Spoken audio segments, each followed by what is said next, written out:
Right, let's get this started. So, welcome to Overwatch, and welcome to another episode of Coaching the Many. This time we're focusing on two DPS heroes, and specifically looking at what sort of things we're looking to achieve and accomplish with these heroes. What are our mini objectives, basically is what I call them, like very simple breakdowns of how the heroes function in the game. So, for example, Reinhardt is there to be a tank. You are there, if you're playing Reinhardt, you are there to be the main tank, to block a lot of damage coming in, and then finding all the little optimizations to maximize that effect. But your main goal, your objective, is to block damage, and so then you have mini objectives. Try and get as many people, try and put yourself between as many people as possible and the main threat, for example. So that's just an easy way to break Reinhardt down in your head and thinking, am I doing that? If no, then am I doing something very specific or particular that is aiding me in some way in doing that? If you are, instead of running around clobbering shit with your hammer all the time and trying to dive deep into the enemy backline, maybe you should be playing Winston. That's more of his rigmarole and his objective. And so I try and bring it, I try and do all that stuff. That's how I think of heroes, and I find it's a very effective way to introduce people to these heroes as well. So we're going to be focusing on TRACER and McCREE, and yeah, we'll be going at this lovely game at about 2.6k. The player himself seems to have dipped into Diamond. I'm not sure if he's actually Diamond or not. Let me actually go to base so I can bring up his email nice and safely and see if he's actually a Diamond rank or if he was in Diamond and then dropped down. He is in Diamond apparently. Okay. He's just about in Diamond. Where are we? There we are. Okay, let's get the show started. He's queuing with his gold friend, the rest of the team's platinums. Hey, should be pretty good. Says it there on the title. Yes, it does. Very observant. Unfortunately, I'm not firing on all cylinders today, unfortunately, but we'll give it our best. There's a lot of background noise in this as well, as this person has decided to record with a nice open microphone, so everyone can hear every button press of his fine mechanical keyboard that sounds crisp and clean, and every single noise his mouth makes. Well, otherwise, team lineup starting out Numbani looks like a really strong dive comp. No Lucio, we have a Mercy instead, but hey, looks okay.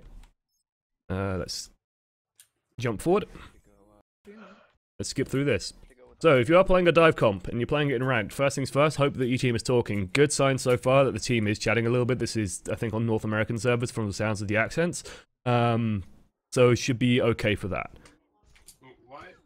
Just Winston, remember to soak up the damage from the bubble first. I don't like the swap to Zarya here, actually. I like the D.Va. I think the D.Va works a lot better on dive on Numbani. Simply because D.Va can get to the high ground, you're still basically doing the same thing, you're blocking up damage, and but you're more able to get into the enemy team's face and more able to do some aggro, so I'd actually prefer the D.Va instead. Looks like we are running the Zarya. So, first objective is TRACER. Like, we've come out the gates, we've seen the enemy team aren't doing something stupid. What is our objective? Our objective is to find a way into their backline, and to try and find a way to harass them. The way I think of TRACER is pretty simple. You are very, very agile. You can generally win most 1 versus 1 fights, and you have a lot of ways of getting into places where people don't want you to be. That's a very big warning to us that they have a Symmetra, so anytime we are going through a choke, we want to be blinking very, very aggressively through it. They also have a Tourbillon. That's a big problem for us. So honestly, going this way and following the rest of the team here is something, as a pathway, I really don't like. I do like the fact that we've blinked aggressively in here, but you've noticed that they've just all turned around and peeled away. So that's sort of caused a problem for us with an instant recall.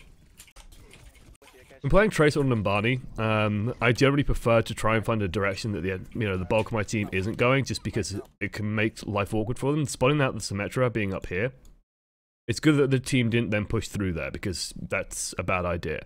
Going around here, though, to me, you've got to do this extremely quickly or aggressively, but honestly, if they have a Symmetra and you spot the Tourbillon out afterwards, going through main isn't necessarily a bad idea there, because the Symmetra can't actually shut that down. The Tourbillon struggles a bit with it, and you could just get into the enemy team pretty directly. I don't want to go through there. You have a lot of options when you do get there. Alright, I'm not with you. I can't shield you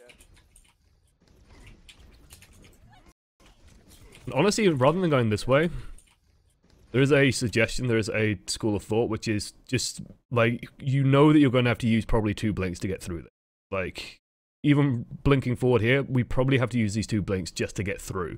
Because 1 blink is going to put us behind the Reinhardt, and then we want to get some distance.